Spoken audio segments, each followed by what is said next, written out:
Salut tout le monde, bienvenue dans ma première vidéo YouTube. Pour ceux qui ne me connaissent pas, je m'appelle Anna, je suis professeure des écoles. J'étais contractuelle pendant 4 ans et l'année dernière j'ai passé le concours, donc maintenant je suis titulaire. Sur Insta, je partage ma vie de prof, des moments de classe, des interrogations, des idées d'activités, des réflexions sur l'enfance. Et je suis également ambassadrice de l'association L'Enfant Bleu pour la protection des droits de l'enfant. N'hésitez pas à les suivre et à les soutenir, je vous mets toutes les informations en commentaire. Je me suis présentée en quelques secondes, mais pour commencer et inaugurer cette chaîne YouTube, je me suis dit que ça serait pas mal de répondre à vos questions. Donc je vous ai demandé sur Instagram de me poser des questions sur mon parcours, ma vie de prof, mes difficultés, mes joies et mes peines. Bref, je réponds à vos questions aujourd'hui.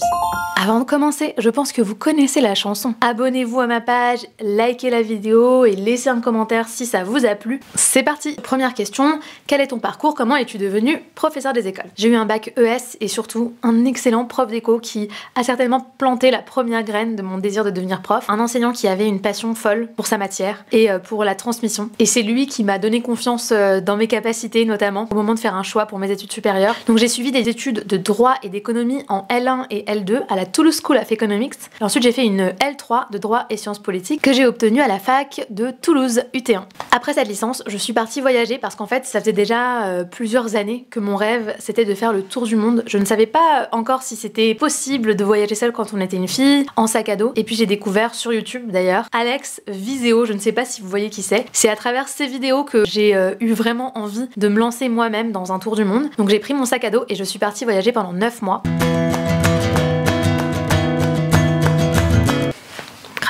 J'ai parcouru 14 pays en Asie, en Océanie, en Amérique du Sud. C'était la plus belle année de ma vie. Et en rentrant de ce voyage, qui avait quand même bouleversé pas mal de choses, j'ai eu envie de changer complètement d'environnement. Et donc je suis allée étudier en master à Moscou. Pourquoi Moscou? Eh bien parce que ma maman est née en fait à Kiev en Ukraine et puis elle a vécu toute sa vie en Russie. Elle est arrivée en France quand elle avait 25 ans. Ma mère a toujours gardé dans son cœur le mal du pays. Donc on parlait russe à la maison, on regardait des films russes, on écoutait de la musique russe. J'avais envie de comprendre la vie qu'elle avait vécue. À l'époque, évidemment, il n'y avait pas la guerre. Et au bout de ces 2 ans, je suis rentrée en France. J'ai décroché un job dans une agence de com. Je n'arrivais pas du tout à m'investir dans mon travail parce que ça ne me stimulait pas, je ne voyais pas de sens. Et pourtant, les conditions étaient là, mais j'attendais pas ça de la vie professionnelle. J'ai travaillé pendant 2 ans parce que c'était quand même mon premier CDI et j'avais envie de m'accrocher, mais je n'étais pas du tout motivée. J'ai demandé en août 2020 une rupture conventionnelle que j'ai obtenue parce que la situation faisait que les entreprises, c'est assez incertaine de l'avenir. J'ai eu à peu près 1800 idées de carrière ensuite, dont médecin, sage-femme, prof de philo, j'avais envie d'un métier humain en lien avec des gens et qui avait un impact positif et évident sur la société. Et puis là, ma coloc de l'époque m'a proposé un poste dans son école de remplacement. Je me souviens très bien de la sensation que j'ai eue en rentrant dans l'école. Je me suis sentie à ma place, je me suis sentie bien et j'ai commencé à enseigner comme ça, en remplaçant. Et puis on m'a confié une classe assez rapidement parce qu'une enseignante partait en congé maternité. Donc j'ai été contractuelle pendant 4 ans, je suis maintenant stagiaire et si tout va bien à la fin de l'année, je serai titularisée.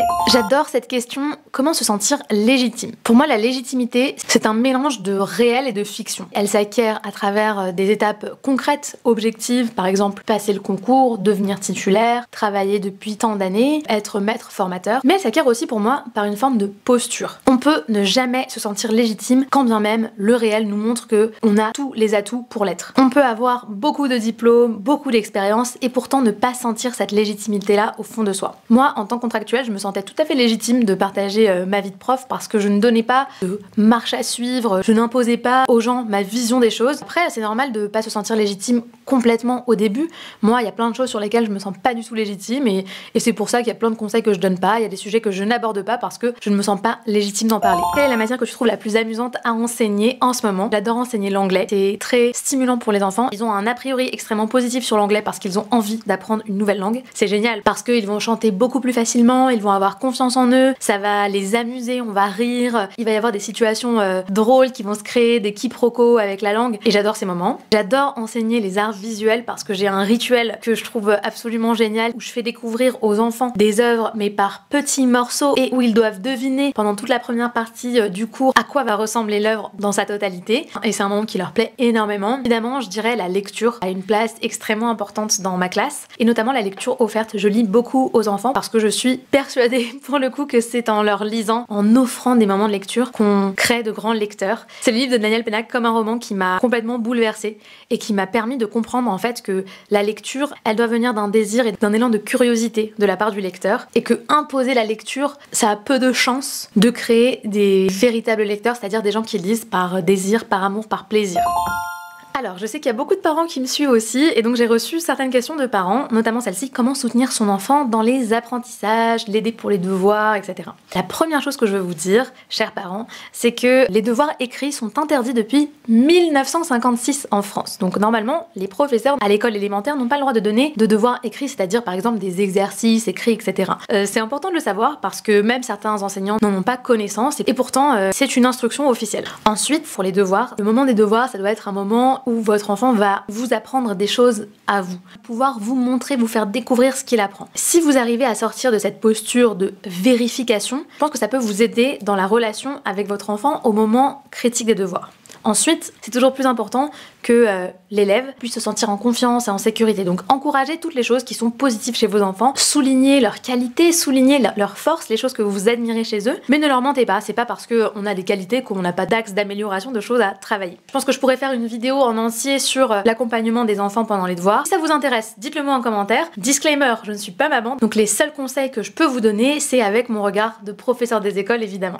As-tu déjà eu des moments de gros doutes pendant tes études ou dans des expériences négatives d'enseignement? Évidemment, et j'en ai encore aujourd'hui des expériences négatives, des journées où à la fin de la journée à 17h, je me demande ce que je fais là et pourquoi je suis prof. Je trouve ça complètement normal, avoir des doutes et surtout pouvoir se dire, il y a une porte de sortie. Si un jour j'ai envie de tout arrêter, je peux arrêter. Finalement, c'est cette pensée-là qui m'aide le plus. J'ai la chance de me lever le matin et d'avoir envie d'aller à l'école. La plupart du temps, j'aime mon métier, mais il y a des fois où plus automatique, c'est un peu moins sincère quelque part, parce que je suis plus fatiguée, parce que l'ambiance de la classe n'est pas au rendez-vous. Et j'accepte ces moments parce qu'ils font partie de la vie. Je montre sur Instagram beaucoup de beaux moments parce que j'ai envie de donner une belle image de l'école et que j'ai envie de partager une expérience positive de l'école, et c'est ça qui vous plaît aussi, et c'est aussi pour ça que vous me suivez et que vous m'écrivez. Et à la fois, évidemment que je traverse des moments très difficiles à l'école. Force à vous si vous êtes en pleine période de doute, et n'hésitez pas à vous projeter dans cette porte de sortie, à vous dire que en fait vous n'êtes pas défini par votre travail et que vous n'êtes pas contraint ou contrainte de rester si vous souffrez vraiment.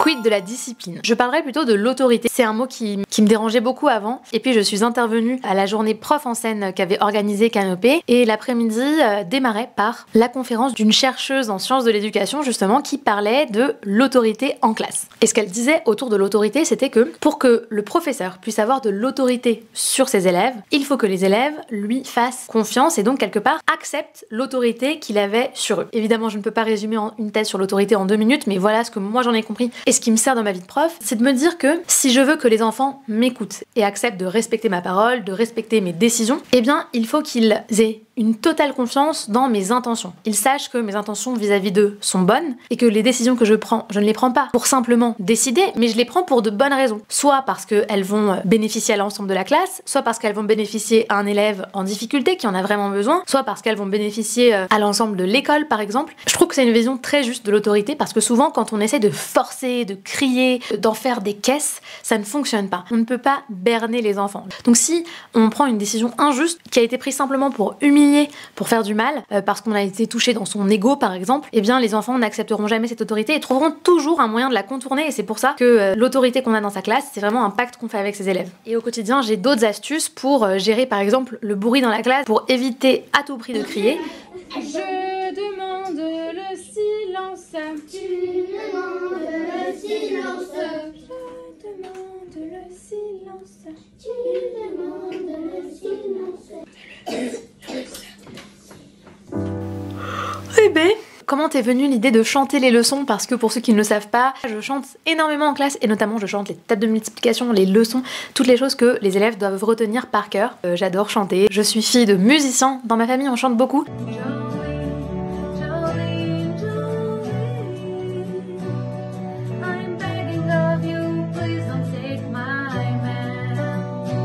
Et le chant, c'est aussi un outil que j'utilise beaucoup pour dédramatiser parfois certaines situations, pour demander le silence. J'ai remarqué que le fait de chanter permettait aux élèves de retenir beaucoup mieux. Et cette constatation, elle est vérifiée aujourd'hui par les neurosciences, puisque chanter permet de retenir plus efficacement et plus durablement les apprentissages. Et ça a beaucoup de vertus, ça permet de mettre de la joie dans la classe, ça permet de retenir les leçons sans avoir l'impression de travailler et de faire quelque chose d'ennuyant. Les élèves ont changé et aujourd'hui on a besoin de stimuler nos élèves différemment pour qu'ils aient envie vraiment d'apprendre, d'être en classe, de se concentrer pendant longtemps. Il faut pouvoir proposer des choses aussi qui sont attractives, qui leur donnent vraiment envie. Ensuite j'ai eu des questions sur le parcours à suivre, la marche à suivre pour devenir professeur des écoles. Concours pour devenir professeur des écoles de la maternelle jusqu'au CM2, c'est le même concours. Il s'appelle le CRPE. On a plusieurs voies d'entrée. Donc la première voie d'entrée, c'est d'avoir un master. N'importe quel master suffit pour passer le concours de professeur des écoles. Ensuite, on peut avoir 3 ans d'ancienneté dans l'enseignement public ou privé sous contrat, c'est-à-dire avoir été contractuel comme je l'étais pendant 3 ans. Moi, c'est ce concours-là que j'ai passé. On peut aussi avoir 5 ans d'expérience dans le privé. Il y a aussi la possibilité de s'inscrire si on a été sportif de haut niveau et si on est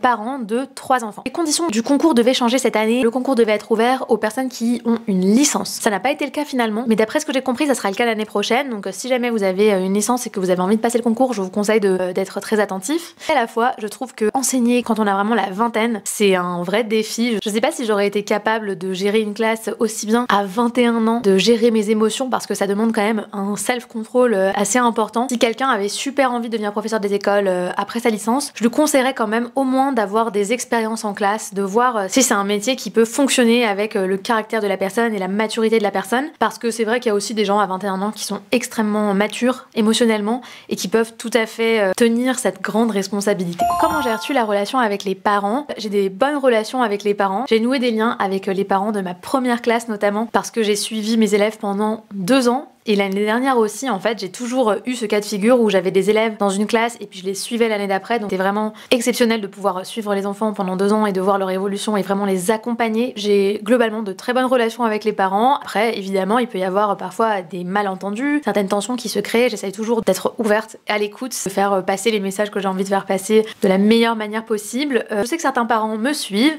ils me l'ont dit. Et voilà, ça n'a pour l'instant posé aucun problème. Je pense que j'ai la chance d'avoir toujours eu d'assez bonnes relation avec les parents. Donc voilà, je vous remercie de m'avoir écouté, de m'avoir posé des questions. Je vous remercie aussi pour votre soutien au quotidien, tous les messages que vous m'envoyez, les commentaires positifs que vous laissez et même parfois les commentaires qui me donnent des conseils, les messages qui viennent m'alerter sur certaines choses. Je suis très reconnaissante d'avoir cette communauté bienveillante et on se dit à très bientôt.